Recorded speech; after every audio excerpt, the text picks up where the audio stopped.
நீ வந்து தாயாக என்னை தாங்கணும், உன் மடி மீது தலை வைத்து நான் ஏங்கணும்.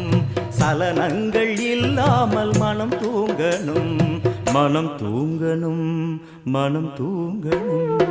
எங்களுக்கு குறையும் உண்டு, அதனை நான் அழுது சொல்லலாமா?